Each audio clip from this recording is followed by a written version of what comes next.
Okay. So good afternoon and welcome everyone on this Zoom meeting, the Himalayan Club Lockdown Talks. I think we should have started doing this much earlier, but I think it's never too late. And of course, the first participant actually the second, we had another talk last week where Dipankar from WWF had given us an overview on the Himalayan biodiversity. So this one is purely mountaineering related, and I think the person we have with us to share his experiences is Aditya. Aditya Gupta, of course, summited Everest last year. And I was going through briefly in your profile, Aditya. I was very surprised that you took the challenge to summit Mount Everest uh, after you had completed 50 years of age.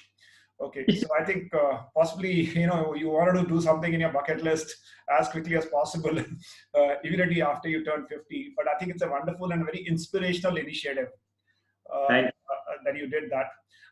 And nothing much to say about Mount Everest, but the fact is, Everest has always inspired the human mind, human beings. Ever since it was discovered that Mount Everest, as we know today, is the highest mountain in the world, and this happened about 170 years ago.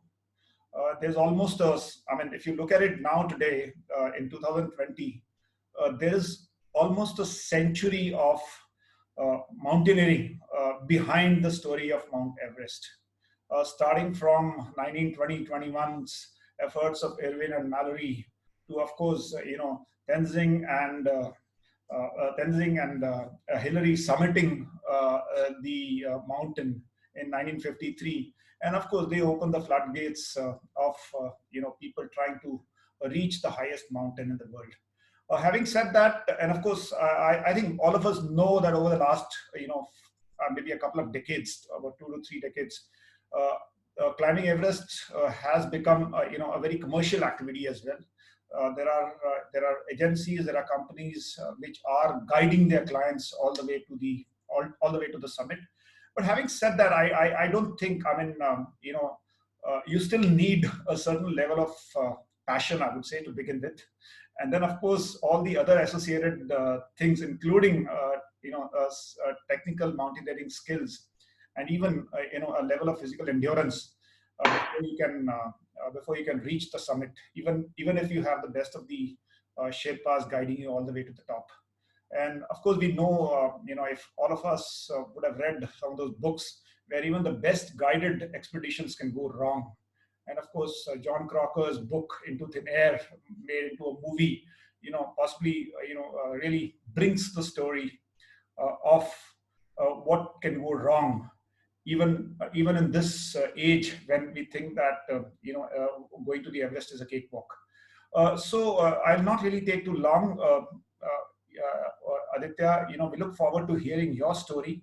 What exactly drove you to taking up this challenge?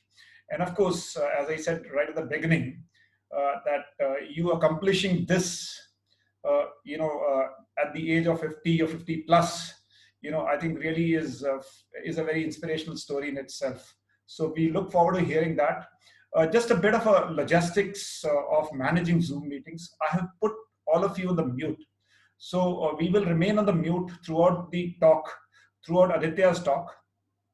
Any questions that you guys may have or queries that you may have for Aditya, I would suggest that you may like to put it in the chat box. There's a chat box on your right side. You can put it over there. And of course, we have over 100 participants. So I expect that there'll be a lot of queries. And some of them actually could be duplications, one person asking the same question as the other person. So what I'll do is, at the end of the talk, I'll pick up those questions and on behalf of participants, I'll try and put it across to Aditya. And of course, at some point of time, you may like to ask any question directly to Aditya as well. So there is a raise hand feature available in the Zoom. So just get familiar with that. I see that Tony has already raised his hand. So use the raise hand feature. I will unmute you, and then you can put your question directly to Aditya as well. So that's the logistics of managing a Zoom meeting. So over to you, Aditya. We look forward to the next 1 hour or so to hearing your story, and of course, followed by a Q&A as well. Thank you. Hey, thank you, Kanwar, and thank you everybody at Himalayan Club. It's a community I've found myself spending quite a bit of time with on Facebook groups, and and it's been enjoyable for me to share my story with you all. And today what we'll do is we'll go through the slideshow, because we've seen bits and pieces of it, but I've sorted out about 80 odd slides which can first convey the whole expedition as a group, like as a one story, and then we can talk about some of the lessons that I thought I learned from Everest, and after that we can go through a question and answer session. Now I want to be I want to bring one thing to the fore in this conversation, that the lessons, I mean, I've been doing adventure trips all my life, and I've been fortunate to do that pretty much in every part of the world: Africa, Asia, Russia, South America, and obviously Nepal and India. The lessons are very common, and the most intriguing and the most exciting part for me as a business person who handles pretty complicated situations otherwise too, that the lessons from adventure are so applicable and so useful in everything else that I do in life or that I can observe in life. And that is what I think, I would like to share with you most importantly. The pictures and all, you can see enough videos and they're all over the place. So let's start with these lessons. I mean, let's talk about the lessons today. And so even more this time and day when we are all stuck with this whole Corona situation, it is very, very interesting how these things have become even more relevant. So let me start with the slideshow. I'll put my screen to share.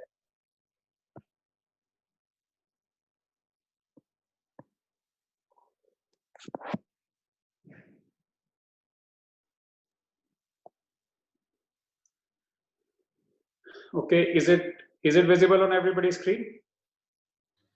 Yes, Aditya, we can see. Okay, so that's the first slide.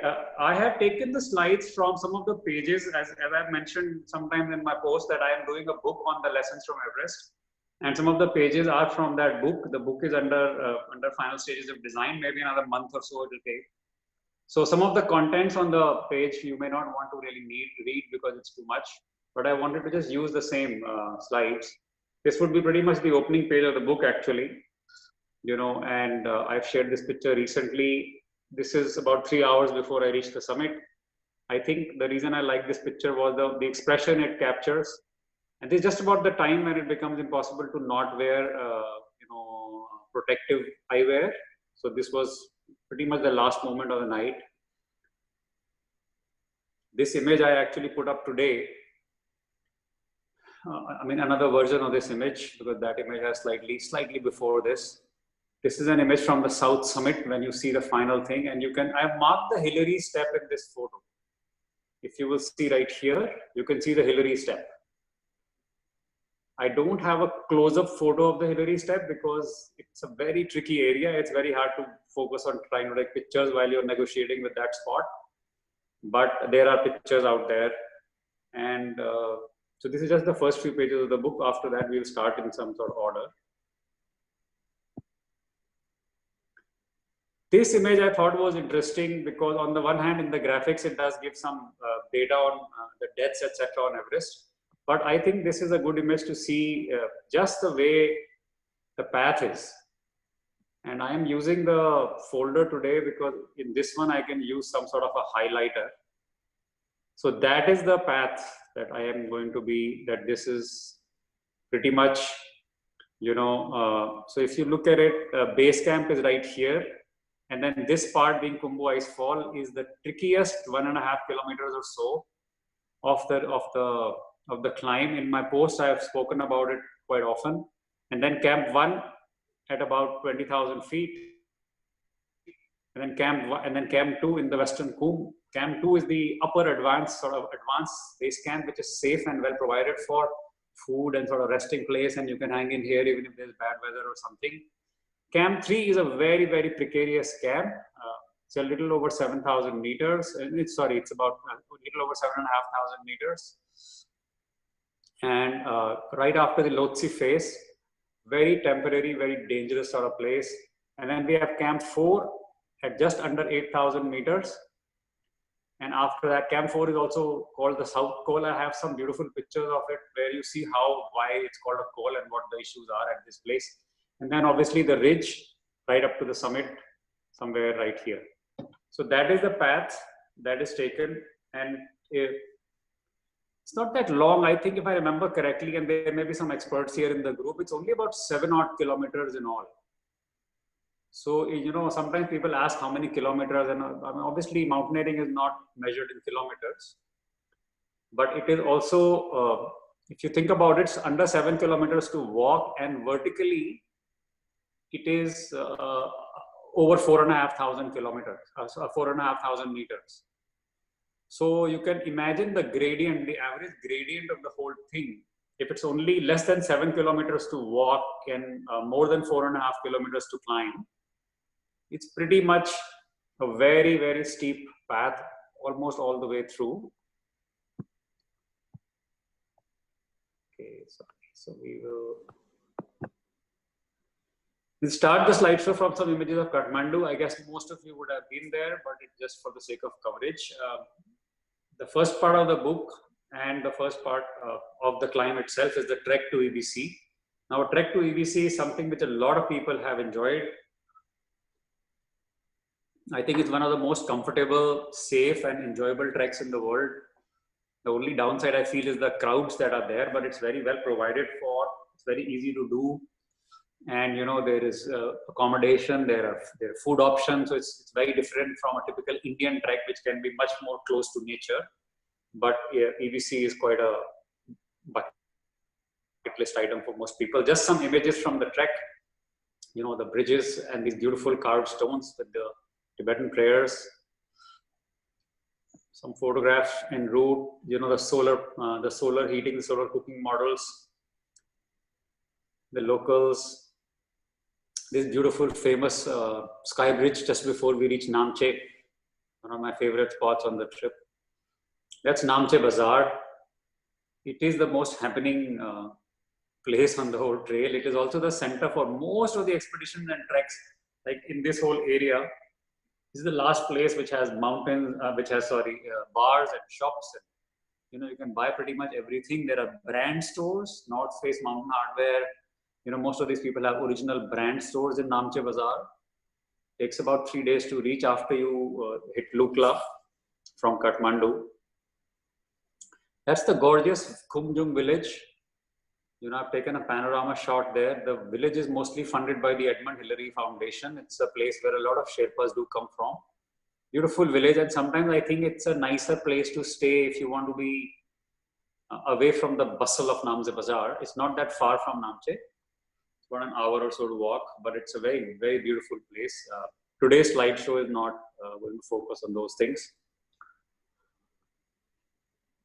One of the most beautiful mountains, only about 7,000 meters, but I think it's a more complicated mountain to climb than Everest itself.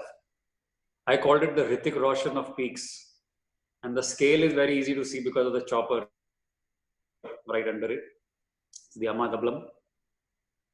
Gorgeous views, you know, so in some of the pictures I put timestamps. You can see at the bottom right or bottom left, this one is April 18. So we are still on our way to base camp. Full scenery and route. This was our entire group of about 11 people, out of which 4 were doing the Everest summit. A couple of them were doing the Lobuche summit out there, and some were doing only the base camp trek. Very, very fun group. This is a very solemn place on the trek. Those who've done it must have noticed. This is a place where a lot of memorials are put up. And this one being of Scott Fischer, of the famous book from, you know, Into Thin Air. So when you were going towards the trek and then you see these memorials of very, very strong, very important, very qualified mountaineers, and it gives you a sense of, you know, reality check. That there is no such thing as arrogance against the Everest or against any mountain. You know, the most qualified people and the most experienced people can perish. So, you know, people like me, especially who are, you know, quite an average sort of a guy, need to approach it with a huge sense of respect, which most mountain lovers do. I have serious objections to the phrase being used as to say that somebody conquered Everest. Obviously, nobody can conquer Everest or any other mountain for that matter. It's the magnanimity of the mountain that lets us climb. This is a nice picture which is just about approaching Gorakh-shaped file of people on the left, the trekkers. You know, Everest Base Camp is pretty near from here, less than 2 kilometers away, I think, less than 3 kilometers, sorry. This is Base Camp. I called it the village. It's quite a place. It's like a bustling village of hundreds of tents. You know, you make friendships here. There are, you know, things happening. And the camps are very safe and well provided for, with the exception of the 2015 earthquake, which caused a lot of trouble even at the base camp because of the massive avalanches that came down from Pumori. The Everest Base Camp is a relatively safe spot. The trekkers that are going to Everest Base Camp usually have to turn from this point where the box photo of mine, the top left corner. So that's sort of the place where it's marked, and this is pretty much the end of the trekking point. Beyond that, we have to be a part of an expedition to have accommodation there. There is no shops or tea stalls or anything like that. Obviously, there is no check post as such, but in general, trekkers have to turn around from here or earlier than here. And for us, it was like our home for 5-6 weeks. Beautiful place. This is pretty much the first thing that happens. So we can see on the date, this is April 22. This is the puja that happens as the first step of the Everest climb. The Sherpas deeply believe in it, and all of us do get a sense of spirituality, I think, out of this. And lamas come over, and it's a couple of hours of an affair. And the equipment, the climbing equipment is worshipped. And the prasad, very interestingly, is whiskey and beer and, you know, fun stuff. So after the puja, we have quite a bit of fun in the dining rooms. You can have a drink. Food at Everest Base Camp is amazing. And it's almost an intent to try and put on some weight right at the last stages, because the following days is going to be very taxing on the body. So it's a sort of an, you know, inverse to your initial thoughts, maybe counterintuitive almost. So we can have like puris and chola bhaturas and whatnot, and you know, and the kitchen works really hard. The Sherpas work really hard. When we typically go for our climbs, when we start climbing, you pretty much leave between 1:30 and 2:30 in the morning. The kitchen has to get up. You know, they make breakfast for everybody. They give us tea in our tents and all. So it's a well provided for expedition. An interesting photo of our Sherpas sorting our supplies for higher camps. And on the right is a favorite photo of mine. You know, the way the reflection of the Lingchan Peak, this little pond on the base camp. Gorgeous photo I got by chance. There's some snapshots of the base camp, solar panels. You know, our Sherpa Sardar, we had his birthday. They made a cake actually out there. The dustbins are out there to keep the place clean. Sometimes people have questions about toilets or concerns. This is a typical toilet on the base camp, the toilet tent, sorry, and there is the plastic drums for the human waste. And these drums are transported out from base camp. So the base camp is a relatively clean place. Every member has to give a couple of $1,000 to the SPCC, which is Sagar Matha Pollution Control Committee. And they also manage the route. So the icefall doctors, the ropes and everything are managed by SPCC. This is the HRA tent, the medical tent on base camp. It's a common facility. It's done by the Himalayan Rescue Association, manned by extremely qualified and experienced doctors. They also sell medicine out here for emergency needs. The place is also where the satellite link is established. So you can see the antenna. And we used to walk here and sit under the antenna to get a better connection at some point during the day. The connections within our camp used to be kind of feeble. Interesting shot of our kitchen and our kitchen tent. That's our camp within the base camp. So my tent is the one which is bottom left. Out of the 3 tents, the leftmost. My home for over 30 days. A home which I sometimes actually do miss, but a beautiful place and an amazing experience. So after you get down there and the puja and all has been done, then we get off with practicing sessions and training sessions.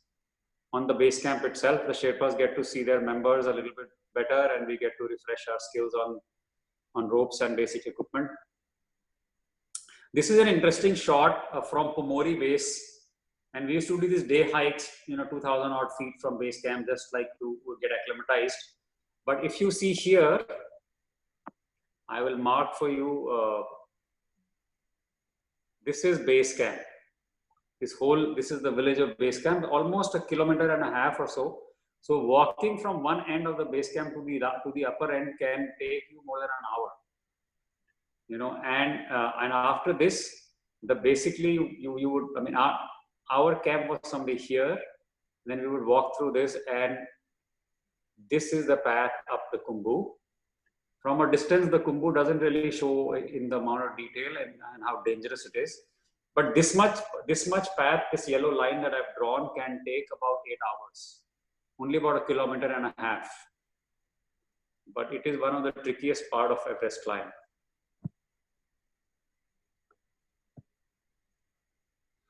Another picture from Pumori base gives you a sense of space. I have marked with the arrows, I have marked,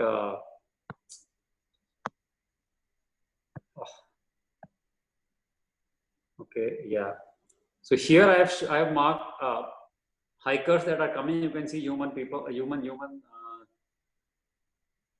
scale, what this place is. This is the moraine of the glacier, and on the left side right here is the start of the base camp. So these are slightly different views as you get from Kala Patthar, because Kala Patthar is more to the right point of this. So from Pumori base, you get to see base camp better.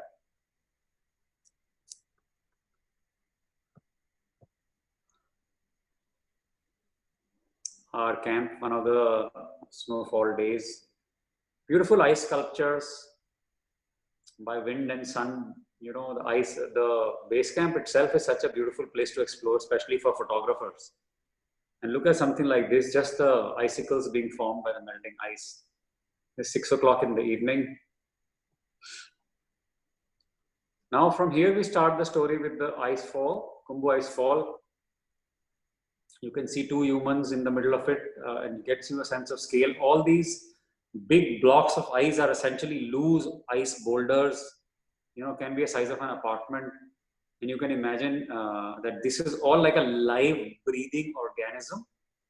So there is a group of extremely qualified Sherpas called icefall doctors, who have to manage the route through the icefall every single day. Every day you have to look after all the ropes and ladders, and there are spots here. In this one also you can see the hanging glacier right at the top left, from where the sun ray is coming down. These hanging glaciers are a permanent risk on the Khumbu for an avalanche. And I have I've attempted Everest before in 2014. That was my first attempt.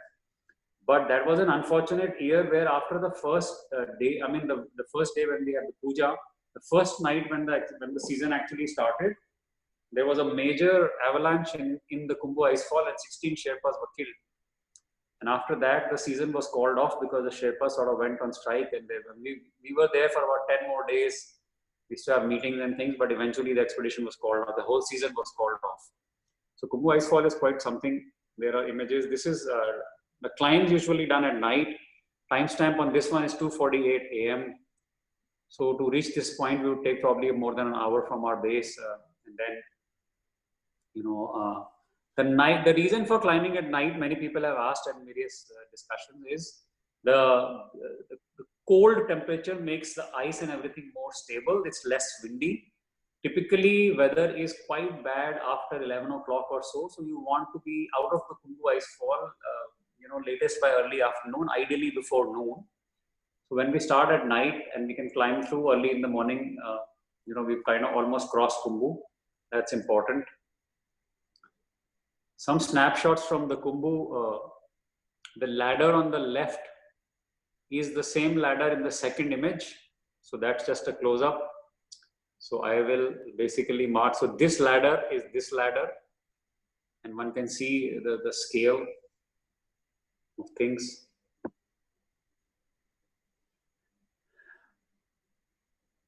passage through Khumbu Ice Fall. As we said, it is one of the most dangerous parts of the climb. You can see you are completely always on fixed rope. Obviously, once you start off with after the crampon point in the ice fall, you are on fixed rope pretty much through to the summit. For very small portion between Camp 1 and Camp 2 in the Western Coombs, there is no fixed rope, but otherwise there is fixed rope all over the place. Ladder crossings. This year, I think there were 23 ladders, which some of the veterans from Everest told us that it was a very good season on Khumbu, and the icefall doctors had done a great job of choosing a safe path. Otherwise, the number of ladders on the Khumbu icefall can be in the region of 50. And many lessons that are drawn from Everest, which I'll share at the end, have to also, you learn them on the ladders too. This was pretty much the last ladder out of the Khumbu icefall. I do have a video of this spot, but I know that videos are painful to play on Zoom, so we will not try to do that in the middle of the talk. Later on, if there is time and if there is interest, I'll try and play some videos. This is actually a video, but we're not going to play. This is an important point for you to know. This is where on the way down from the icefall, the SPCC tent and these bags that you see are trash bags. So the rule is that every Sherpa is supposed to bring about 8 kilos of trash back from the mountain every time they're coming down from the Khumbu icefall. Now, unfortunately, this is Sherpas also play a trick around this, where they bring some of the stuff which they have already taken, so it's not necessarily cleaning the place up. But in my personal experience, I didn't see anything being dirty up there. People were in general pretty conscious. It is also a very dangerous place anyway, so you are not going to be loitering around for no reason. Camp 4 definitely has some stuff which has been abandoned and just left there, but there are practical reasons for that. We'll come to that later on. But anyway, they make a lot of effort to clean the mountain and to keep the place clean. And these trash bags are then moved out of the base camp. And it does help in making sure that place is clean. A beautiful image of the return part of the Khumbu icefall. This is the bottom part. This is where we actually put on crampon. This is a crampon point on the way up. So this is pretty much the end of Khumbu icefall in the evening. As you can see, the time is 4 o'clock. So this is at the end of our last rotation. It's May 10th, 4:19 p.m. or 4:10 p.m. or something. So this was our last rotation, and after this, we were just going to wait for the summit push. That's Camp 1. Most beautiful and very, very scenic. It is not as flat as it seems here because all the undulations and the crevasses are obviously not captured in a picture. But lovely place. And the next photograph is of the same scene. You can see all the mountains are hidden by the clouds and a beautiful sunset. It's 6:37 p.m. on one of the earlier rotations into Camp 1. That's a photograph of a post-avalanche. The avalanche just passed through. I have a video of the avalanche. I think I've shared it on Himalayan Club earlier. But this is just a panorama shot giving you a sense of what the avalanche did. And we were very lucky that it just went a little bit to the left. Once it was coming down from the mountain, it almost seemed like it's coming into camp. But fortunately for us, it decided to let us continue our job. This is a video actually, but it's not going to play here. That's another photograph of Camp 1. You can see people right here. That's the trail of people going towards Camp 2. This one here is Lhotse. It's the 4th highest mountain in the world, about 8,600 something meters. And to the left of this is Everest.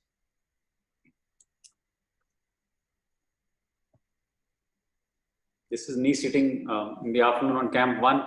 On the first time when we're doing the first rotation climb, I fell through into the ice on icefall. I mean, the whole of my left leg went through the floor, into the ground, into the water, under the ice. And the whole of my left foot was completely soaked, including the boots and everything. And, at the nighttime temperature below -20 in the icefall, and being a couple of hours away from base camp as well as from Camp 1, it was quite a thing. And it is one of those lessons amongst the various things that happened. There was one incident, and therefore the next day I went alone with my Sherpa. My team already did the rotation the previous day.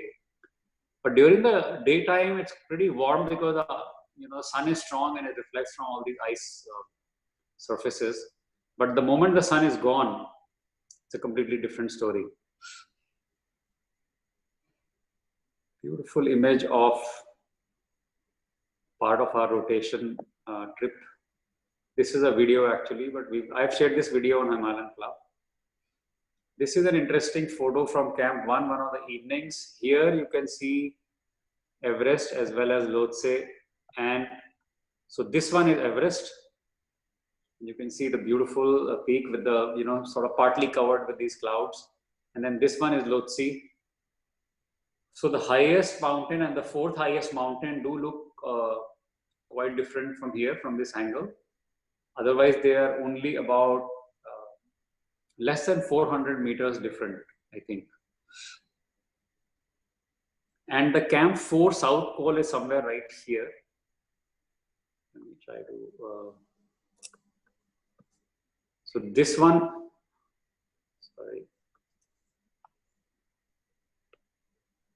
Right here is Camp 4 South Col.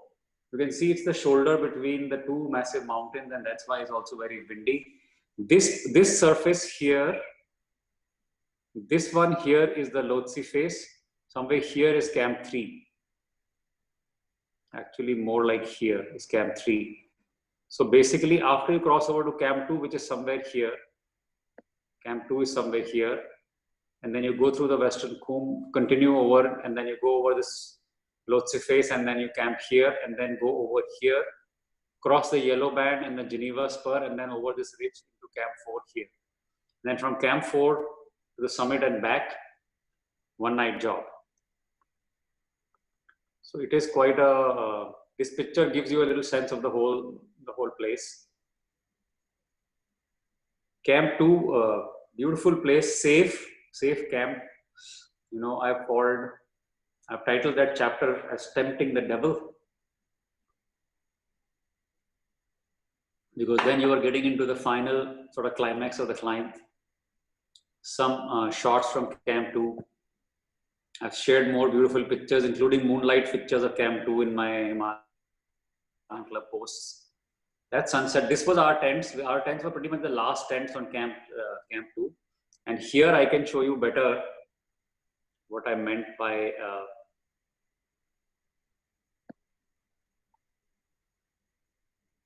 so basically you go over this one, and then this is the path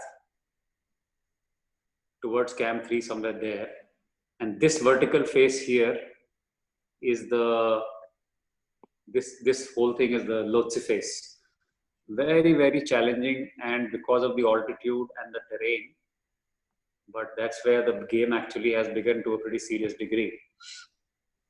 Here you can see the human file of people going up. I think everybody can easily see it, but I'll still mark it. Sorry.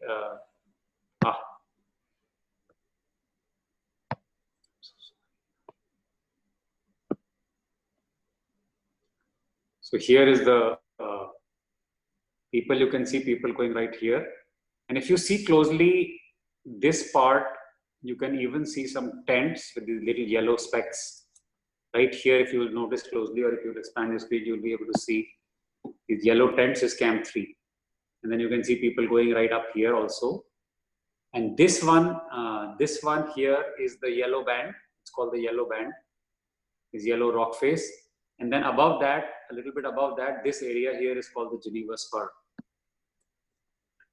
So these two are a little bit of a challenges on the way up from Camp 3 to Camp 4, because you have crampons, and on ice they help, but on these rock faces, they do the opposite of help. However, there is no option to take on and off the crampons. Here you can see Camp 4, some tents, and then some of them are a little bit higher up on the mountain here, and then over through to the yellow band Geneva Spur over to Camp 4.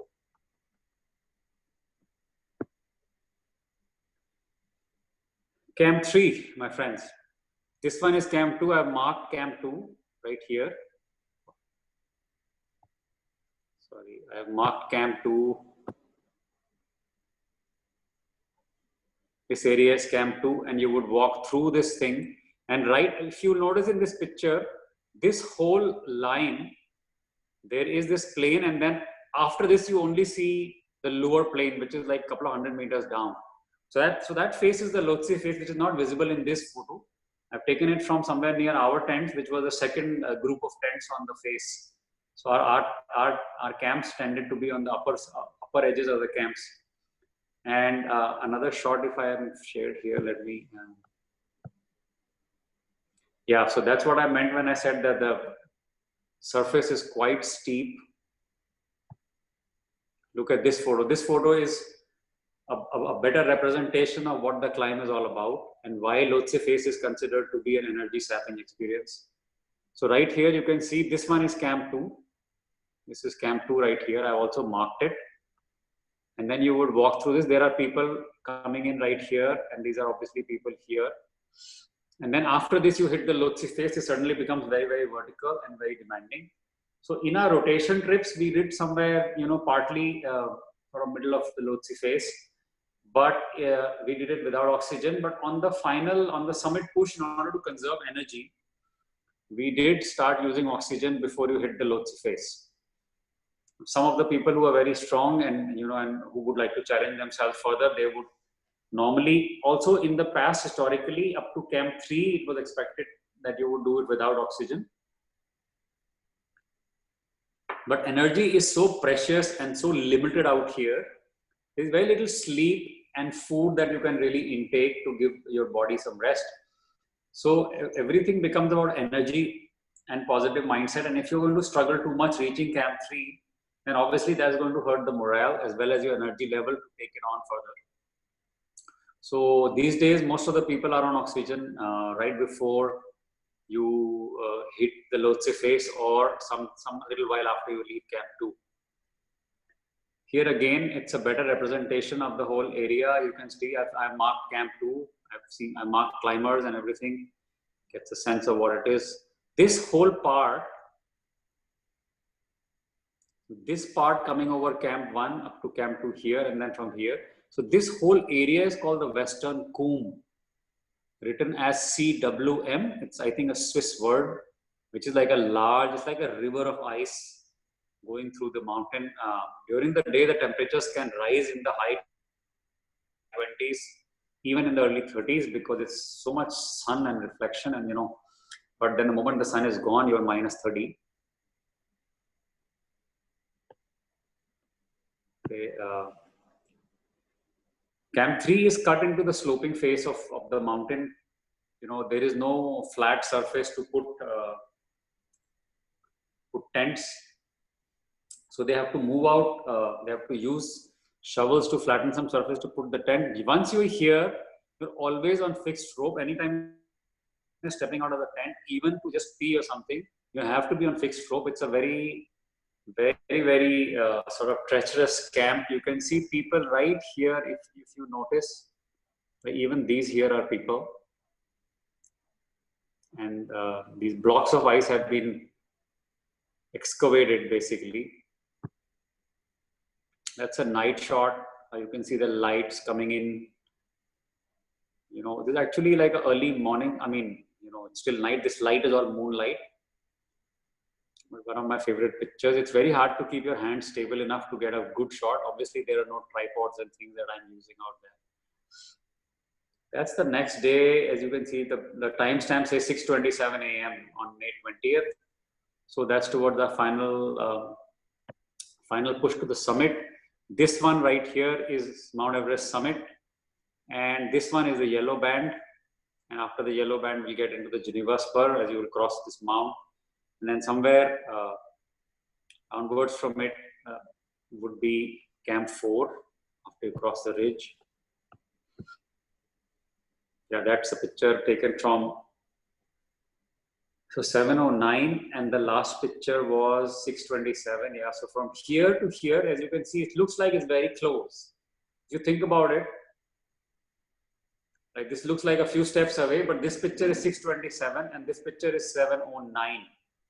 40 minutes for that much spot, for that much distance. So one can imagine what's going on, and you can see the climbers all have oxygen masks now. So here you will see on this rock why it's hard to climb with your crampons on. This is right after the Geneva Spur, crossing over around the ridge to Camp 4. This is a spot where I ran out of oxygen. My Sherpa had moved over to Camp 4. He said, now it's a simple path, you can come over the ridge. And I said, yeah, I can come over. And all of a sudden my oxygen ran out. So that he shouldn't have done with his experience, and I should not have probably let him go. But you know, they're carrying so much load and all more than us that you have to be sensitive to that. In this picture, you can see, for getting a better sense of scale, you can see human beings are right here. I marked an arrow at the lowest of the 4 human beings trying to climb up. And this part here, this is an ice wall, quite vertical, about 70 feet. And it's easy to see why 70 to 90 feet. You can see that human being is such a small speck, and a human being is between 5 and 6 foot long, high. So then you can imagine how much this wall is. So this is the last bit, and then you climb over, and then after this is pretty much fixed stroke climb into Everest. And I will mark the path for you. So one would go like this, and then turn over to here. This part is the balcony. And then after the balcony, you follow the ridge up to here. The summit actually is not visible in this photo. It's right behind from what this part is visible. So, but that gives you a very important sense of what the path is. You go like this, and then you go like that. So it's like to your right. The balcony is a beautiful resting spot. Unfortunately for us, you know, on the way up the balcony, it was like nighttime, and on the way down, it was very poor visibility and very bad weather. So I couldn't get any fabulous pictures from balcony as I would have otherwise. But it gives you a sense. This is a gorgeous and a prized photograph for me. I've taken it on my way back from the summit.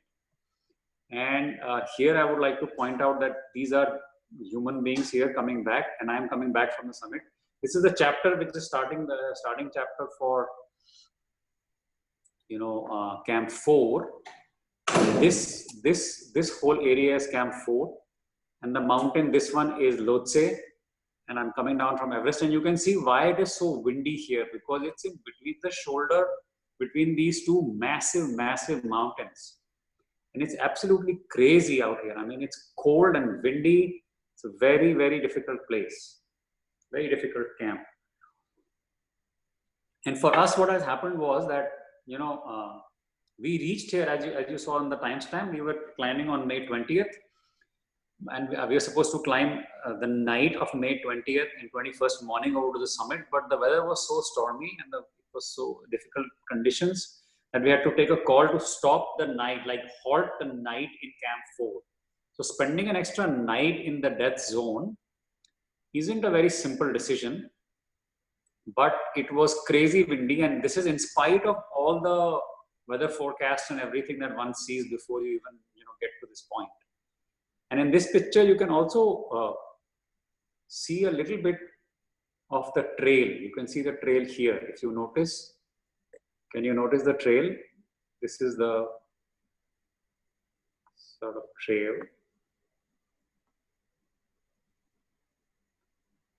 So kind of climb over to the Camp 4, and this is somewhere here is where I ran out of oxygen on the way up.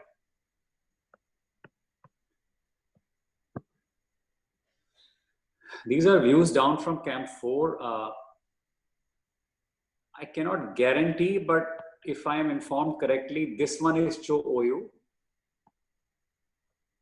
this mountain. And this is the Western Cwm. The Camp 2 is somewhere here. So from Camp 4, one can see Camp 2. One cannot see Camp 3, but you can see Camp 2. And you are camping now at nearly 8,000 meters. So, you know, it's quite a heady feeling. And we spent basically 3 nights. So we got here on the 20th in the afternoon, early afternoon, like midday. We had to stay the whole night of the 20th. 21st evening, we left for the summit between 5:30 and 6:30. I mean, we left tent, and then, you know, by the time you can actually leave. And that night you're on the mountain.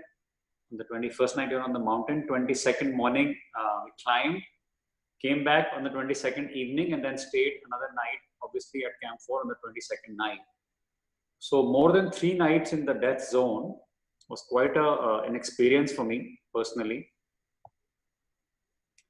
this is a part, this is the spot I'm waiting for without oxygen. I was trying to walk, but I was finding it very difficult. And then some experienced mountaineers came by and they said, hey, I should not try to walk without oxygen out here, even if, you know, you think you can drag yourself. So, you know, hats off to people who climb the mountain without oxygen. I know that it is considered to be the right thing to do. However, it is not for ordinary mortals like myself, my friends.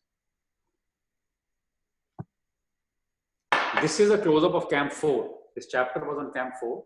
Here you can see on the ground, you can see sort of abandoned tents and things and shoes and clothes and, you know, but I'll tell you my story. On the way back when we came down, I had to come alone. My Sherpa sort of abandoned me about 6 hours before I reached the base. He just carried on, and I saw him only the next morning, and he said he was unwell.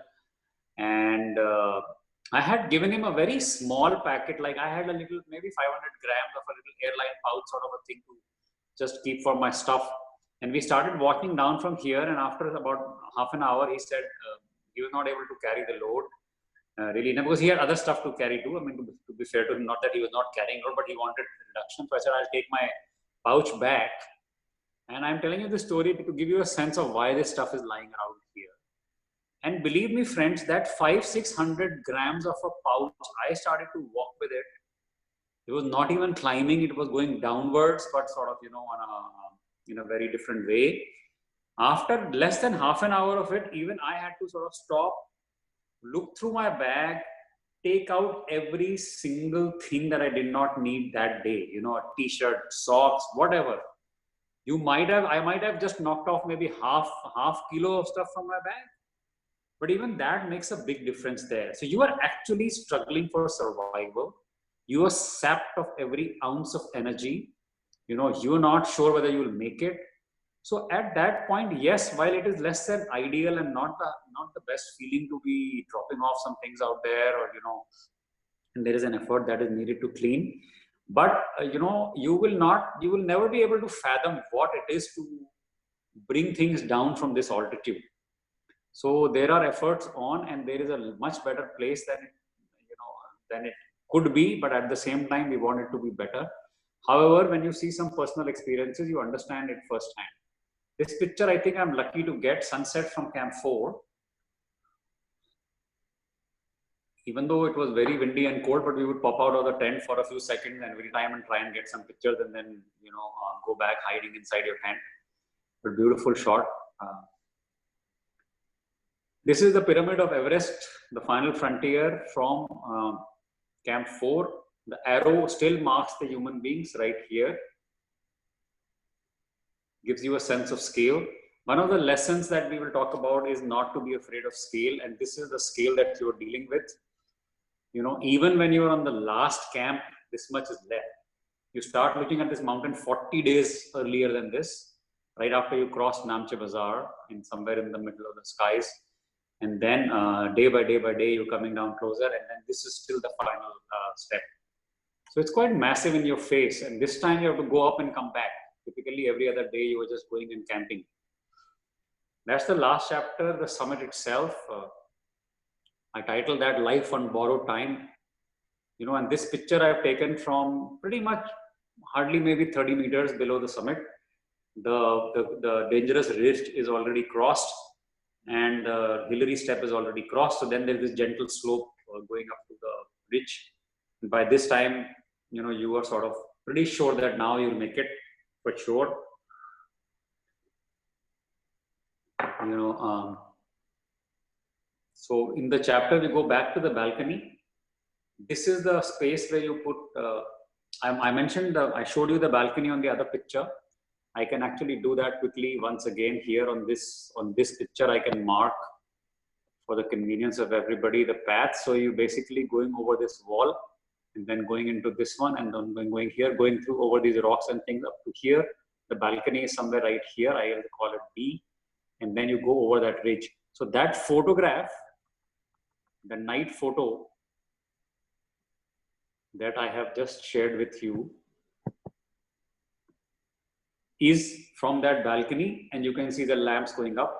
This was an image, a version of this image was a maximum engagement that, you know, it was amazing how many people loved this image and commented on it and shared on it. I think about 8,500 people interacted with this image on Himalayan Club, which was surprising for me because there were some other photos which I thought were nicer. The timestamp here says 1:08 a.m. on May 22. So I reached the summit at 7:30 in the morning, and we left from Camp 4 around 6 in the evening. So that's the scale. This is somewhere in the mid, sort of a mid path. The first part, reaching up to the balcony, especially the last 2-3 hours, is very vertical and sort of treacherous. And after the balcony, a couple of hours is kind of simple. Up to the south summit is a more gentle slope, as you can see here. And you know, one is kind of trudging along. It's safe. It's just sort of held by the rope, and step by step. These are further images of the same thing. This picture on the right side, you can see, is where that ridge ends, and then you start climbing up to a sharper. You can see the headlamps at the bottom of the human file, that there is the how sharp is that slope. This is 4:35 a.m. I think this is it was probably a little earlier than this. Maybe the designer has put the wrong timestamp. So the light is still moonlight, pre-dawn and moonlight. And you can see the climbers are coming over, and you know, I could barely take some pictures because each time to take these pictures, I had to actually take off my gloves, take off the mittens, because even the inner gloves would not work on it. The E-tips would not work on the phone. I had stored the phone next to my body inside my suit. So I would put my hand inside, get the phone out quickly. Like the whole operation should be done in less than 15-20 seconds, because you're dealing with -35, and frost bites are a very scary possibility. A large percentage of people do return with frost bites. So you have to be kind of crazy to get all these pictures, but fortunately I did manage. This one here, gorgeous sunrise. There are some more pictures of the sunrise. The mountain peak marked with a little star asterisk right here.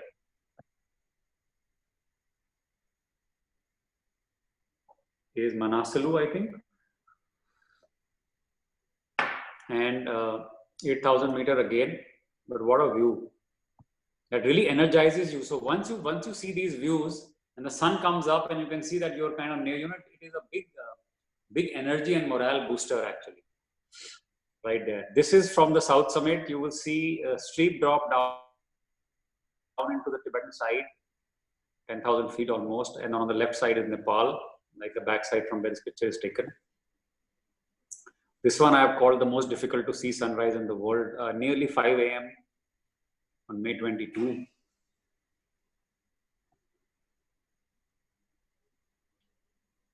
This is beyond 5. So this is, you can see, very close to the final ridge. This part here is the Hillary step. If we were to see this part here, and you can see that there is a crowd of people. And the maneuver to go in both directions on this ridge, as you can see, it's only a couple of inches. There's only one rope. Some people are returning from the summit, those who've reached earlier in the morning, and some people are trying to go up. You're sapped of energy, and that whole maneuver to try and pass in both directions is quite a dance. You know, and I've marked my text here. If you have, I'll give you a second to read. Does not matter if you're totally exhausted, dehydrated, freezing, hypoxic, or hungry, or anything worse. You must remain super alert and in top performance mode, or you will pay, and with your life. That's the deal.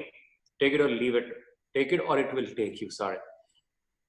So that's what you sign up for when you sign up for a shot at placing foot on the top of this world. This is pretty much the last hurdle of a patch before you kiss the summit, and it reveals all of a sudden after the south summit. So this is quite a spot on the whole trail. And after this, there are some views downwards. You can see early morning is lighting it up. And that's the last part. The edge where the people are standing at the end is the summit itself. So by this time, you are feeling that wave of happiness and excitement that you achieved something which was a dream for a long time, which is a dream for a lot of people. And, and there is so much thankfulness, and there is so much, obviously there is a concern in your mind that you have to still get back. So this is a picture from the summit looking downwards into the people that are coming over. And in this picture, you can see that the clouds have started to come over from the left side, from the east side. So after a little while, this whole view was already gone. So we're lucky that we reached just in time to be able to see the gorgeous views. This is the actual summit of Mount Everest itself. This is me and my Sherpa. So at night, besides the thermos flask that I had in my bag, we had chucked in 2 bottles of Coke, plastic bottles of Coke, which we carried for carrying water in our pockets. And they're inside my Himalayan suit. And I thought I'm going to conserve them. And on the way back, when I tried to pull them out to have some water from it, because I had finished off my thermos, those 2 bottles were completely ice. So unfortunately, even though I packed myself inside, like there are gloves and things, like you can see in my belt, I have this sort of tummy coming over, but that's like stuff inside my suit. But it was funny that when I tried to take that bottle out around midday, it was just bottles of ice. So this is actually a 360-degree video of the summit. I'll try and play it separately if we have time later. Now, this is a slide which I want everybody to read. This is me with my company logos on the summit of Everest, but it is most important for me to say this to you guys, that it was like a goal to prove to myself what ordinary people like me can do with preparation and passion. I'm no fitness freak, and I'm not being humble here or anything. People who know me closely know that very well about me. I mean, I'm a reasonably fit guy, but not, somebody extraordinary. And then, a genuinely ordinary chap and a mountain lover. I made it, so it really means that most people can. And for me, Everest is a metaphor for many other challenging goals. So I'm saying, go for your Everest, my friend, whatever that happens to be.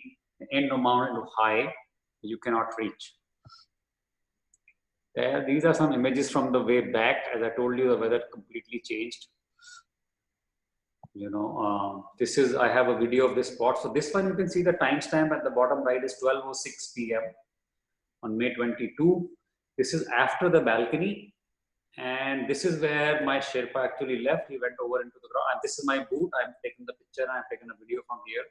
And then the Sherpa actually went into the crowd and he just basically moved on, because for us as normal climbers, we can't really, overtake people on the thing, and, you don't want to do all of those things. But obviously Sherpa skills are slightly different level.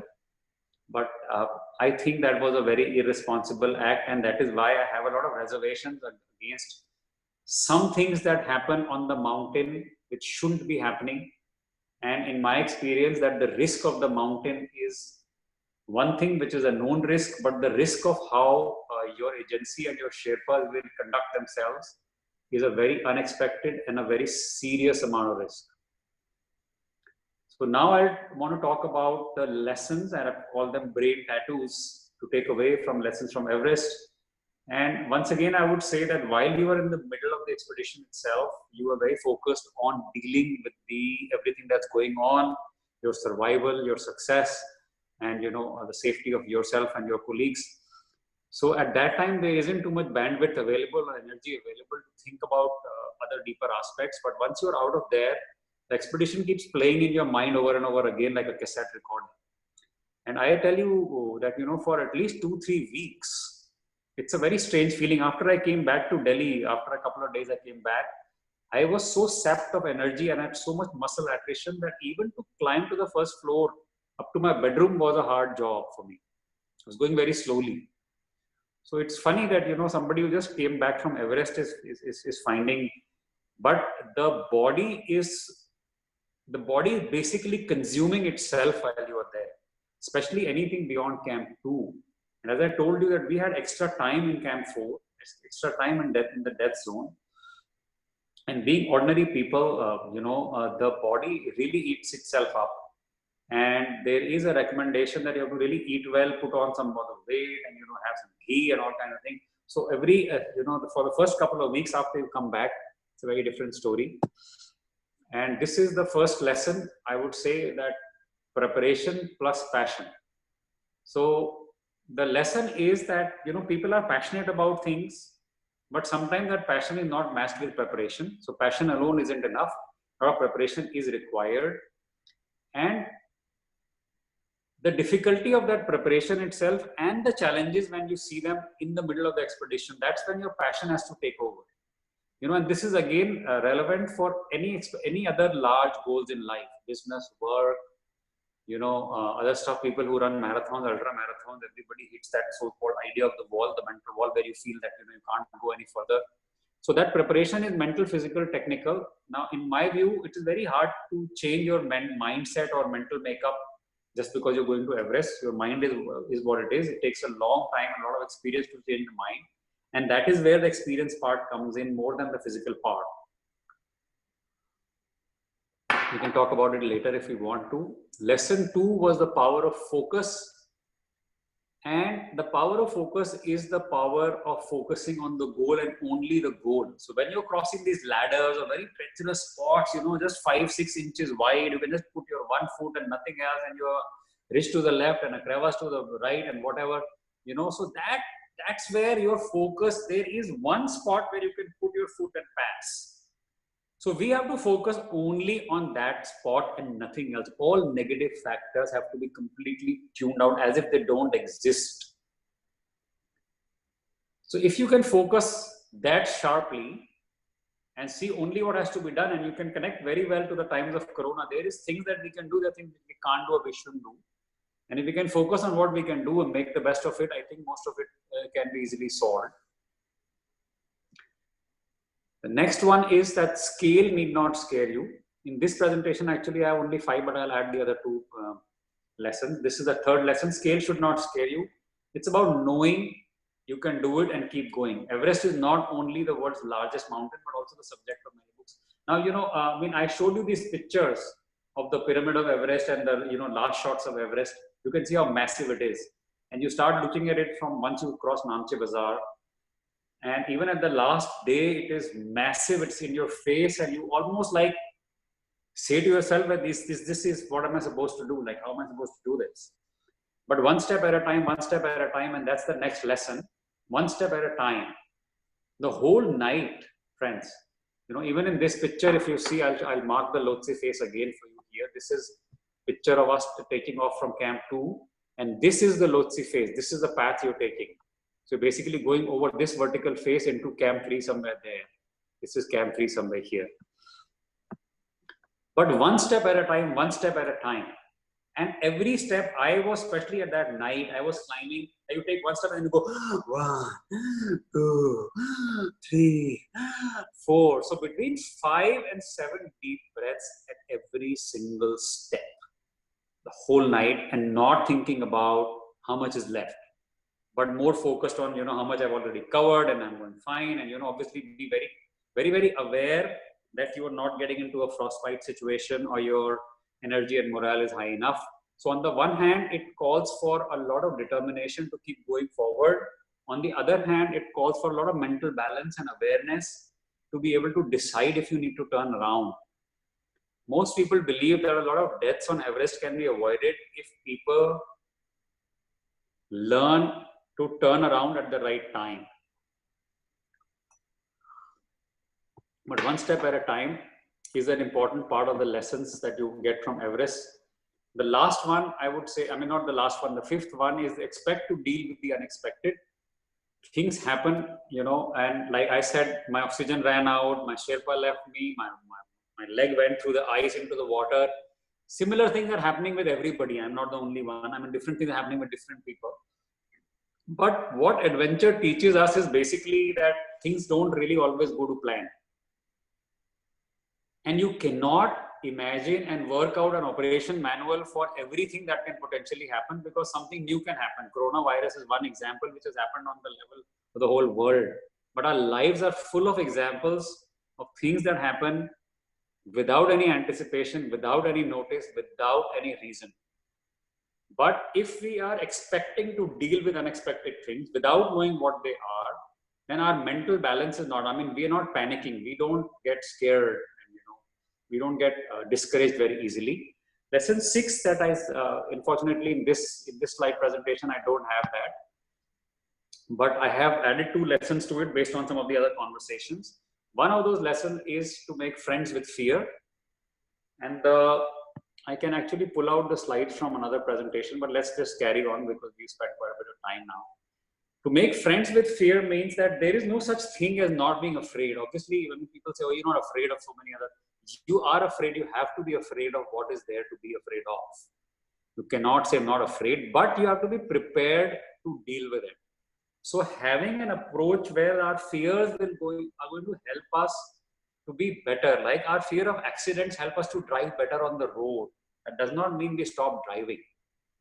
You know, fear of things going wrong is always going to be there. It has to be acknowledged and make friends with, so that it does not immobilize us, does not push us into the negative mental attitude. That's lesson number 6. And then lesson number 7 is the fact that I would say time is oxygen. You know, so in the Everest situation, everybody has a fixed amount of oxygen. In life, each one of us has fixed amount of time in the bigger picture, as well as, you know, individual projects. Sometimes some things are deadlines of 1 day, 2 days. It can be family situations. It can be, you know, I was writing something else the other day and I realized to myself that, you know, an asset with the highest amount of volatility in value is probably time. Because sometimes a minute can be worth more than a month at another time. You know, every tick of the clock can be worth so much, especially on the Everest, which you realize only if something like an oxygen cylinder is getting over or something, you know. So in life, oxygen is, you know, time is the oxygen of life. So it's a limited amount. Even if we are not moving ahead, oxygen keeps running on the Everest, time keeps running on the, in life. That was the last lesson.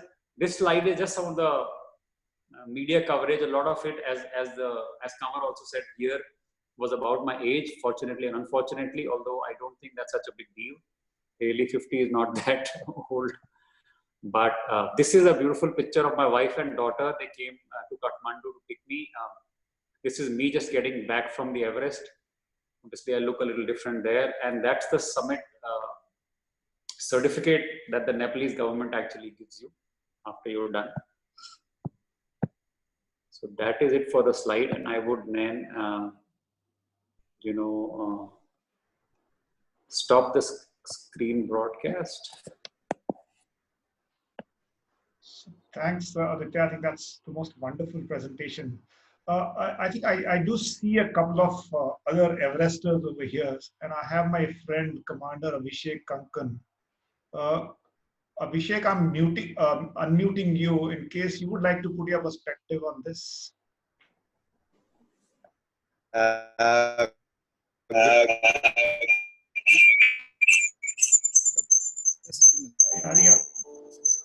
Sorry. Yeah, we can hear you now. Sorry, I was seeing it with the laptop and the mobile.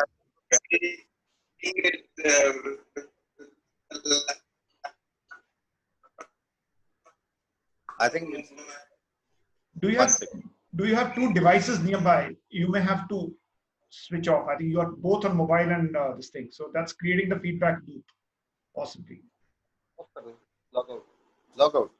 Yeah. Yes, I just told them to log it out. That was very great. I mean, I can feel what he's gone through. And Mai was a bit in a younger age. In 2004, we had climbed from the north side, that is from the Tibet side. And we had, of course, started from a submarine. Being a naval expedition, we did, you know, our name of our expedition was Sagar se Sagar Matha. So we did take the defense minister into a submarine, and that's how we were flagged off from there. And then we went across to Tibet. It still is very fresh. Yes, the oxygen and you know, friends with fear. That's a wonderful one, actually. I liked it. Fear is always there. But yes, one step at a time. That's what makes a difference for any long distance or even for life. Great hearing him, and I'm quite nostalgic remembering all this. Thank you. Thanks, Abhishek. I think that's wonderful, you know, and good to have you here. So Abhishek and I, we are fellow naval officers. You know, we go back a long way. So, and of course, I was pleasantly surprised to see him here. I see Dr. Bhavin has raised his hand. Bhavin, would you like to put your question directly to Aditya? Okay. So I think, Aditya, there are a couple of questions, which are there in the chat box. So I'll just try and paraphrase them, put it across to you. I think the one is around the fact that, you know, right in the beginning, I mean, you have the big challenge of Khumbu ice falls, and someone over here asks, most of the guys who take the challenge actually look at Khumbu ice falls and turn back from there. So I guess you are well prepared. You had been on a similar expedition earlier in 2004 as well. But just to take that question further, what was driving you to take this challenge personally? I mean. See, so that answer is in two parts. So first of all, nobody really starts in, at least I didn't start in life thinking I have to climb Everest. So I went to IIT Roorkee and we had a club there called the Himalayan Explorers Club. And that was my first introduction to the outdoors and treks and mountains and so on. So my very first trek was in 1987 to the Pindari Glacier actually. And then while I was in Roorkee, we used to go to the mountains first and to our homes later at every week, every break. And eventually, and then I did a basic mountaineering course when I was in FMS Delhi, in Delhi University. I actually, classes for 2 weeks and used 2 weeks of vacation and did 4 weeks in Anayam Uttarkashi. So it is something, once you get into the love of mountains and that life on treks and mountains and nature, then Everest becomes the natural thing which you look up to. So I think it is more of a transition of your mindset to say, okay, I can do this, I can actually aim for this. So for me, my first serious mountaineering expedition was actually only in 2011, when we climbed on this peak called Mamastong Kangdi 2 in eastern Karakoram, which is further up from the Siachen area. So this is about 7,600 meters, and this is a much more complicated expedition than Everest, even though the peak is not that high, because there is nobody out there. I mean, the last people on that mountain were 7 years before we had gone. And in India, there's no chopper services, no rescue, no satellite phone, nothing. You're in the wilderness, you're on your own. You're entirely on your own. So that is when you start to believe that, things can be possible. And then there was a very dear friend of mine who unfortunately is no more. Some people here may know of him, Pradeep Sahu, and his wife, Kitna Sahu, both of them mountaineers, both of them submitted in 2016.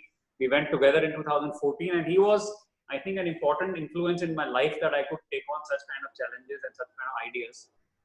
And we went together in 2014 when the expedition got called off. 2015, this husband and wife couple went again, and that was the earthquake. So they came back and they went the third time in a row in 2016. And that's when they climbed. But unfortunately, 6 months after he climbed on Everest on May 19, 2016, my friend Pradeep Sahu passed away on November 19, 2016. Just like sitting on his sofa, just returning from a jog. So, things happen. And, that whole life and death and making friends with fear, etc., etc. I mean, you realize nobody is, you lose people just like that. So anyway, so there is no specific time and point that I can say, oh, I thought of Everest and now I should do Everest. It's something which grows on you. And then you are lucky and you are blessed if it can sort of, be achieved somehow. Okay. Because I guess your family and everybody. There are 3 important things that happen. One, it's a 2-month expedition in itself, 50, 60 days. Yeah. That kind of time to take away from your normal lives is quite something, Then it's a very expensive trip, of course. And most importantly, it's a very dangerous trip. So first of all, you have to be mad enough to want to do it. Then you have to have a life which will allow you to take away, 2 months completely gone, because even after you come back, like about 2 weeks or so, you have to be pretty much at home. You're not going to be like going back to office 4 days after you come back from Everest. And then, a whole year of pretty serious preparation. So it takes quite a few boxes to be ticked before you can really, think of this. Okay, I'm not a mountaineer myself, but I have one question. We hear the stories of so many people trying to attempt Everest in that very short window, that typically exists. And of course, that leads to a lot of problems as well. And of course, even accidents like the one that we spoke about earlier, which is into thin air kind of a story. So is there any crowd management happening on the summit, on the summit push? So I would say, Kanwar, that this is the most misunderstood part of the Everest climbing thing. The crowding is not the main reason for the traffic. See, the number of people that have been going to Everest is one thing, of course, but that has been constant or somewhat in the same sort of numbers. You know, more than 300 permits have been given away for Everest for a long time from the Nepal side. But the number of days on which the weather window is actually available, which you cannot predict. Like this year, they were essentially May 16th was the first weather window. By then, most people, this year as in last year, most people were not prepared. They were not into the summit push by that time at all. And then it was basically May 21, 22, and 23, out of which I told you that we were also aiming for 21, and then it became stormy and we had to give up. So very few people actually went up that night. And I'm not sure how many actually submitted on the 21st. So effectively only 2 days were left, 22nd and 23rd of May. Now, if the weather window is that tight, there isn't much that one can do about it. And this is something you cannot predict in advance. So yes, you can reduce the number of people, but eventually one has to understand that the Nepalese government makes a lot of money on this. The Nepalese agencies, the whole economy of Nepal makes like between $15 and $100 million on the Everest expeditions. You know, even if you're using a foreign agency, most of the money is being spent in Nepal. So those things are a little bit of you have to be self-guided about that assessment of risk and what you can do. The crowd and the traffic will depend on the number of days the weather window is available, not so much on the number of people. I mean, unless you really reduce the number of people by half or something, which you can do by making the price even more expensive. But I don't know what to do.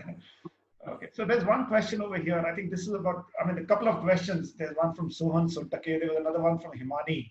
I think what they're trying to see is, you know, what is the kind of preparation that goes on? Of course, you know, you mentioned that you've done, formal courses at both the basic and possibly even the advanced. One is the physical fitness part of it, and secondly, the technical preparation part of it. Is doing a basic or an advanced mountaineering course a prerequisite for making an attempt like this?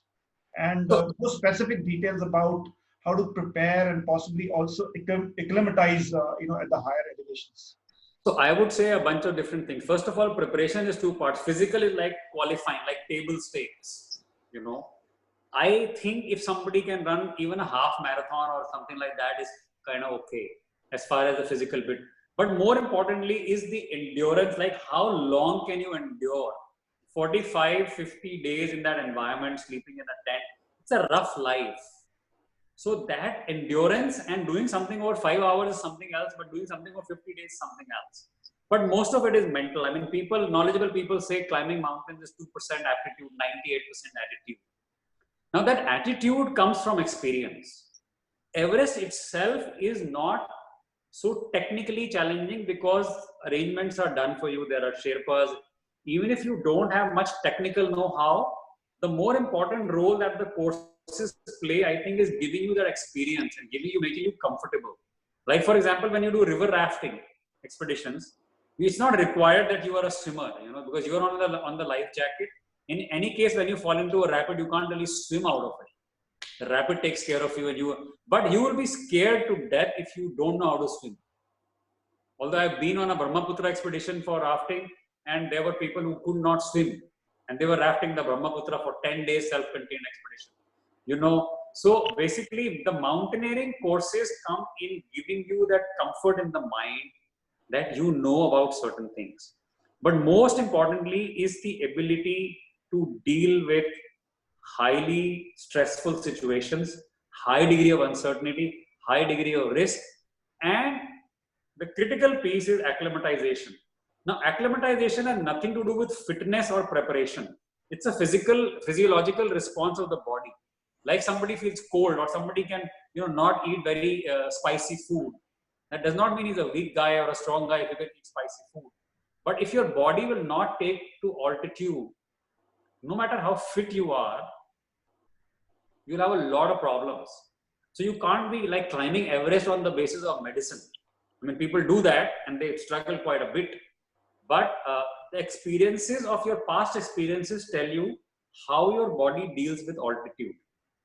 So if you've touched those spaces and you know that you're comfortable with altitude, that's a very important thing to know in your mind.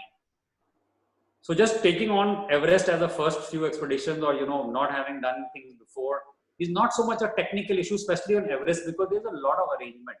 There are ropes, there are people passing, so there is a path. There are footprints, like there are big footsteps on the ice wall also. So technically, it's not a very challenging thing, but experientially, it helps a lot if you've had experiences before. Okay, wonderful. One question, how did your family, allow you to go on an expedition like this, your wife and daughter? And secondly, I think the other one is, now that you've climbed Everest, and of course, I see that you're a lifelong mountaineer and a mountain enthusiast. So, do you intend taking similarly difficult challenges, or would you prefer, taking more easy holidays with the family?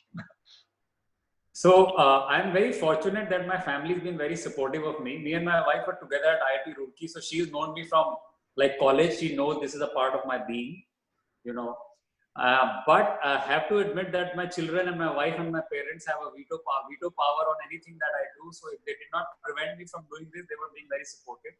Me internally and my family, and that's what my justification to myself and others is, that I am not so much of a fatalistic person, but I believe life and death are a pre-decided event. I just told you about my friend, the fittest possible guy. I have lost many other people. Like one of my friends was a brigadier in the army. Like I am just about 51 years old. I mean, 10% of my classmates are no more.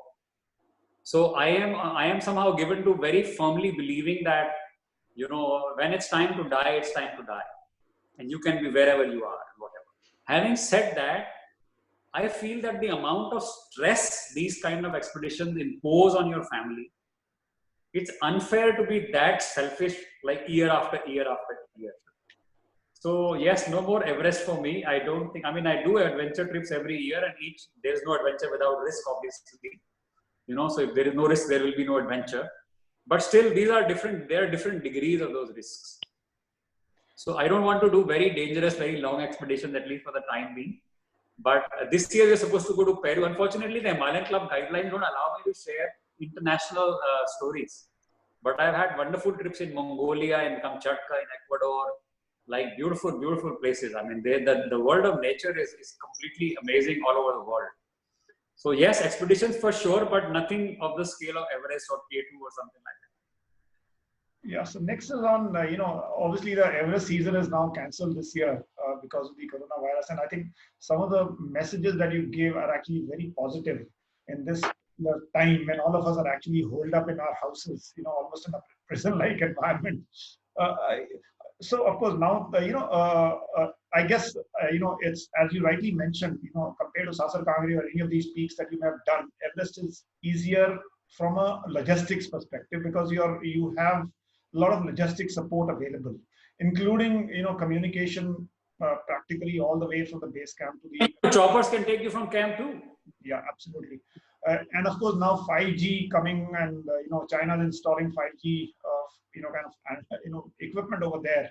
Possibly everybody, or you can actually share your step-by-step movement towards the Everest as well.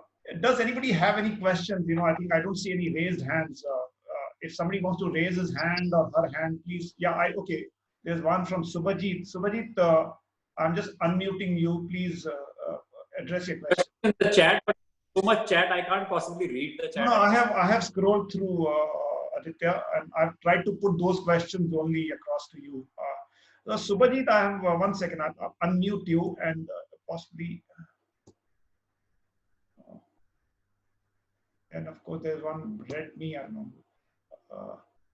Subhajit, directly. Yeah, am I audible? Yes, you are.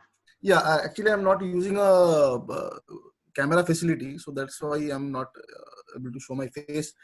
My question was to Aditya. Yes, I have just congratulations, and I've seen a route which you have taken from south side.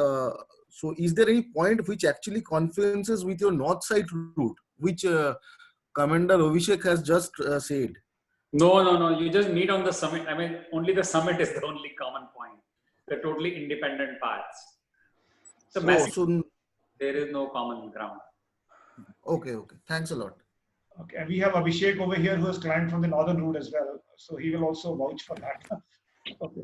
Yeah, the last part is actually common. Uh, the last photograph which you showed in waves, which you're going to the summit.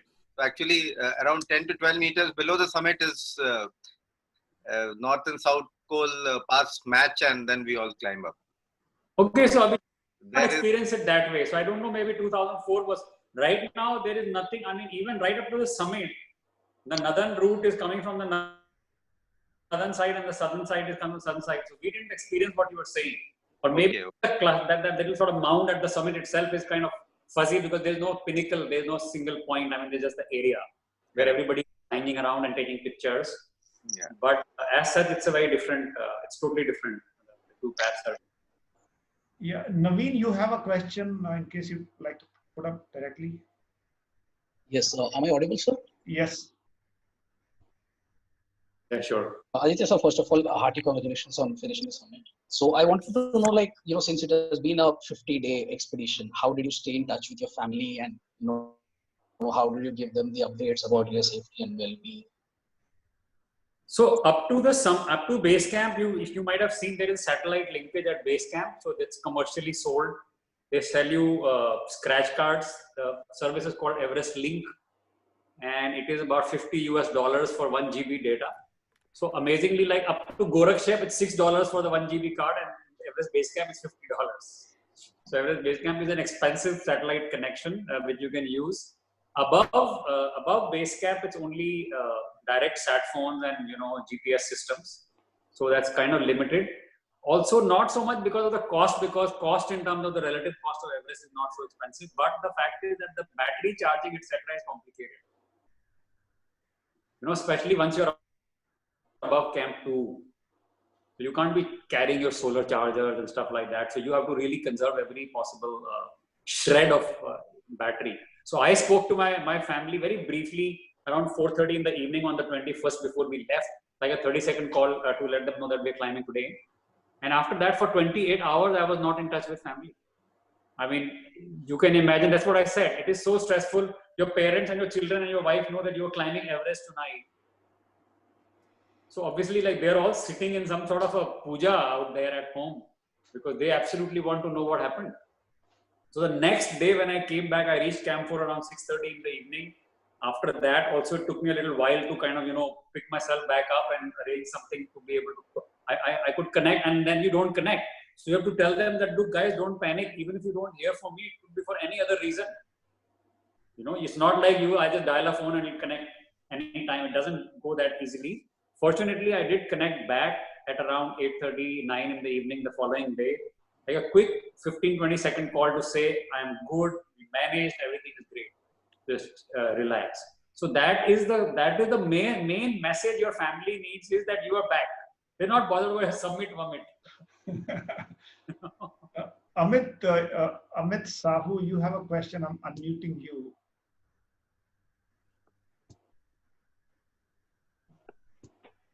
Yeah.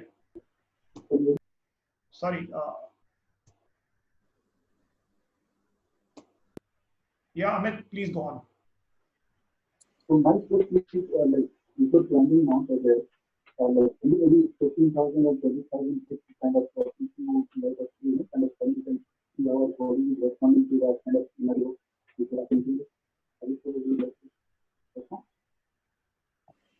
Could you hear?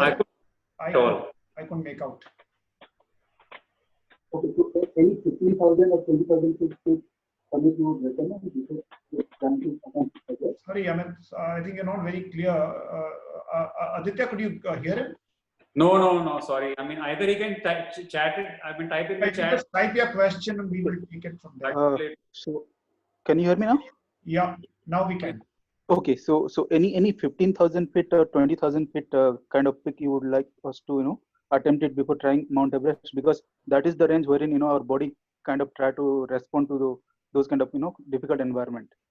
So to get a understanding of experienced people in this group, but I would say that the relation between altitude and the difficulties of altitude is not a linear relationship. Mm-hmm. So 20,000 is mild, and then 18,000 becomes a challenging point. But beyond 18,000, I would say every 1,000 foot changes the whole situation dramatically. So 20,000 is one important level where you can go. 20,000 approximately Camp 1 on Everest. But because you're doing it without oxygen, then you can, and typically done in short range, like couple of days long expeditions. So your body not that acclimatized. One of the easiest ones obviously is Stoke Kangdi in Ladakh. Kilimanjaro is less than 20,000 feet.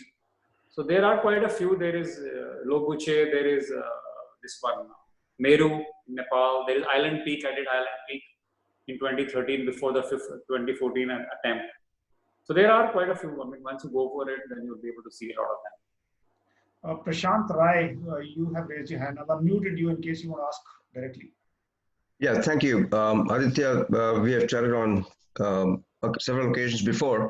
It's good to know. First of all, congratulations for your achievement. It's really incredible to see your first-hand experience of Everest through the pictures and your explanation. More than the pictures, the explanation and the experience that you carried away with connections to experiences or philosophy of life. My first trek also was Pindari. So what I wanted to know from you was, I've also been spreading the spirit of adventure and encouraging youngsters. I think it's very important to hear from you what kind of message you may have for youngsters who are still not started with adventure. Maybe they need some kind of a hand-holding to get into the world of adventure, because I think there is a lot to learn from adventure sports. Well, I am not a political figure to give those kind of statements. But as I said, that it's a question of your passion. And I would say adventure is one of the several things that can teach a lot of life skills. I would not say it's something necessary that you should be definitely taking up. But if it is in your mind and all, and in my experience, I've seen two things happen. People who go expose themselves to the outdoors, love it, or they come back and say, never, ever again. So either you are hooked or you are completely thrown out of the box. So I think that is a experience, and therefore it's important to choose your initial trips wisely. And definitely I believe that it has a lot to teach, various other things like sports, like music, anything else. But the question is, if you're interested, just go for it. And the families, it's more important the families and friends, like finding the right group. As I said, for me, it was lucky that I was at IIT Roorkee and I was the Himalayan Explorers Club. In many colleges or schools, or in a lot of lives don't get that opportunity at all in the first place. Okay. Give me a minute, Ali. There's one person called Red Me on that's the phone, I guess. In case you'd like to ask, you would raise your hand. Yeah, am I audible? Yeah, we can hear you. Hi, my name is Arijit. Sorry, my name is so first of all, No, you're not very audible. Can you just come a bit clearer, nearer to the microphone? No, no, still not clear. Now? Yeah. Okay, so I have a couple of questions. My first question is, if I'm planning Everest, so from a technical point of view and also from a fitness point of view, do they require any sort of certificate from a doctor? I mean, somebody who would certify that you're health-wise, you're okay to go ahead with. And you said that you had done a small mountaineering course. Is that a mandatory thing? So that is my first question. And the second question is in terms of cost. How much, I know it keeps on changing maybe due to several factors, but how much does it cost roughly? And is there a scope for getting sponsorship? So these are my two questions. So about qualification, I don't think it's a requirement, but yes, they do ask for those details and you fill it up. So they generally speaking, they expect you to have done a basic course and a 6,000 meter peak. So, but there is no way to verify, but yes, it is recommended. Good agencies will almost insist that you have done it. So it's good to go with agencies who put some conditions on you, because that is already a proof that they are being a little careful about it, because ultimately they can't take you in their lap. You've got to walk it yourself. So it's easy to take away your money and then after you are in the mountain or you are in the Khumbu Icefall, then they say, guys, you know what, you can't handle this. So I've seen people being treated very badly by the agencies because in the first place you've taken the clients up because they're willing to pay you, and then eventually they just tell you that, you know what, you're just not cut out for this. So it is a very you have to be very careful yourself, and the more difficult the agencies are making it for you to be a part of a trip, it's a good sign. Don't fall for people who say, "Ah, le jayenge saab, kuch nahi hai, kuch nahi hai." Kuch nahi hai, so that you will know when it's too late. Every dime is paid up front, and you will not believe how badly some of these agencies treat clients. I mean, beyond Camp 2, it's ridiculous. You're almost a hostage out there. You can do nothing. They can even slap you and you'll do nothing. So that is one thing. Now what the cost part, minimum about 25 to 30 lakhs and then upwards of 50 lakhs depending on which agencies you're going with. Because as I told you, about $14,000 is just the Nepalese government fee, because between the royalty of the mountain and the SPCC. And then you're buying equipment, personal equipment is between 3 and 4 lakhs at least. If there is no rental model, you have to buy all of that. The agencies do charge, about $35,000, even the Nepalese ones. I mean, you can be on some very low budget trips, but this is not the place to go low budget. Because the question is the quality of Sherpas. Now, the personal Sherpa, like my personal Sherpa was $8,000 just for the Sherpa.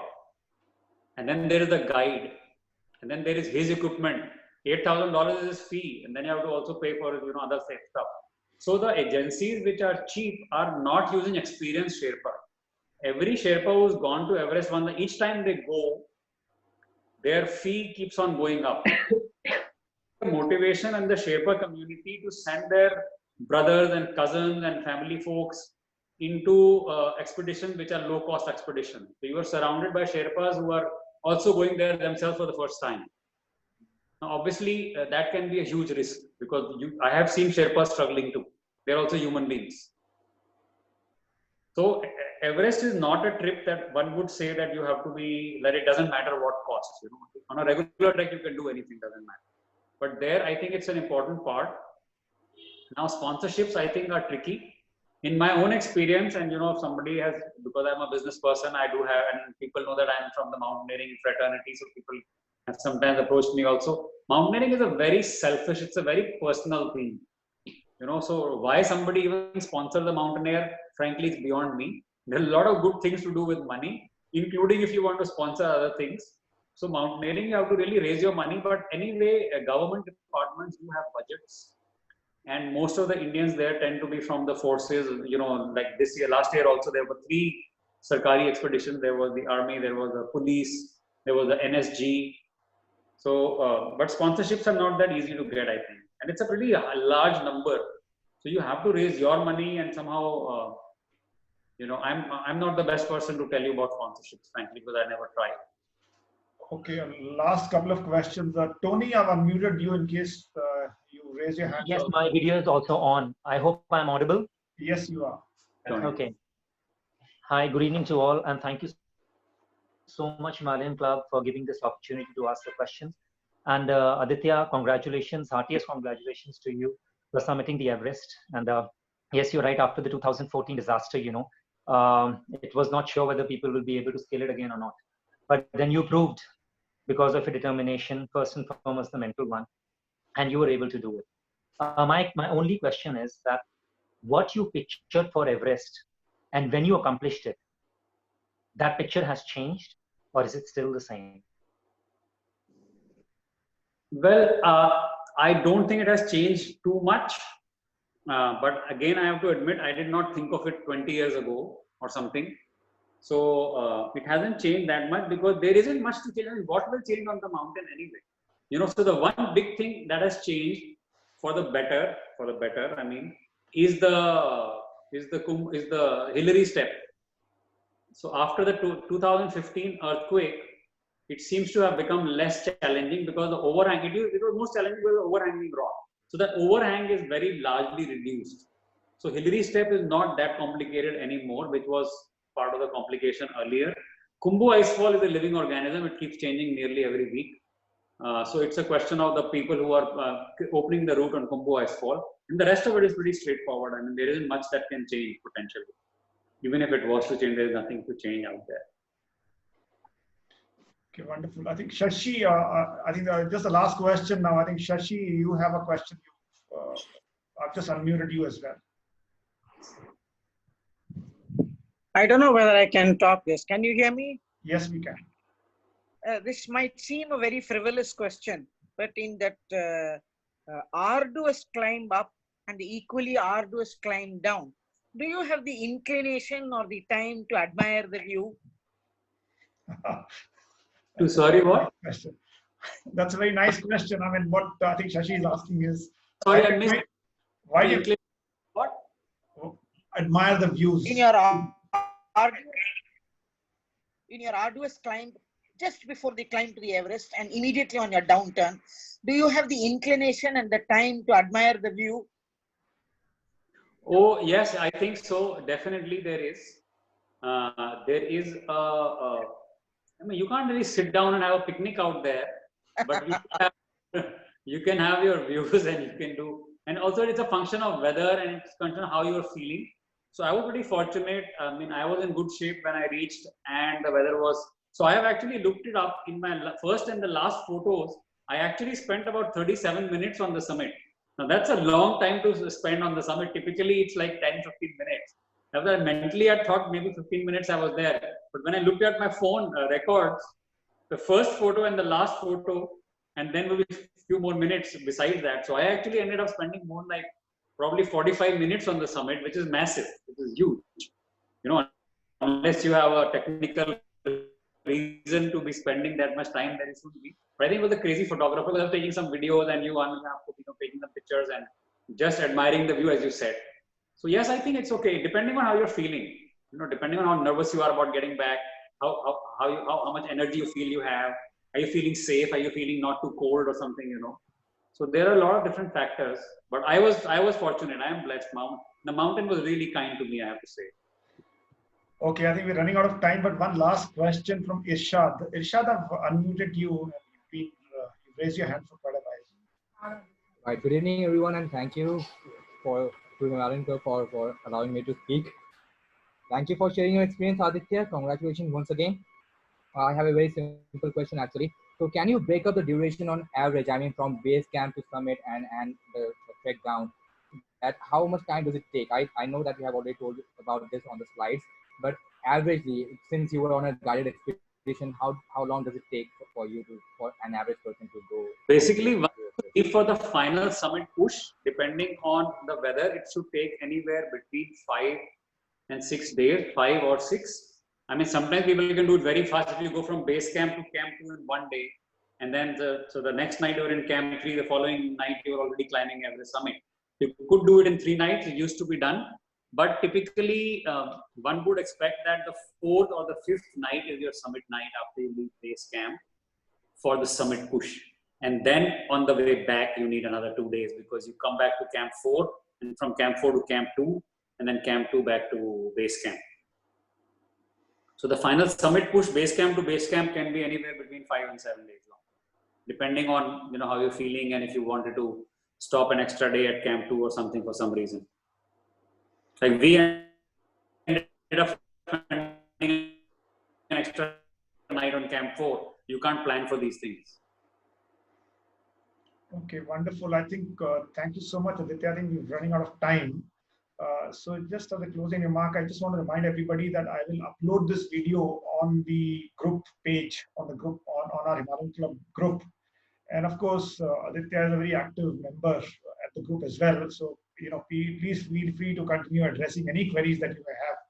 And I'm sure he'll be very happy to answer and of course guide anyone over here who may be planning a similar trip in the near future. Of course, we all know that this year's climbing season, at least the April, May, is kind of washed down or locked down because of Corona. But hopefully, we may have a shorter season in September, October this year, and possibly, another member of the Himalayan Club would go and summit and of course share his stories as well. So we look forward to that. Thank you so much, everyone who joined, and of course, thank you, Aditya. I think it's not just the fact that you submitted Everest, but I think you made it very, very enlivening as a presentation, and the messages that came out were very, very practical and very, very positive. And some of the thoughts that you shared, I think, about passion and about preparation, I think that's very, very wonderful, because all of us are living here, and sometimes we have these negative thoughts, and of course you spoke about the fact that you lived, away from family and 45 days away from any kind of a situation.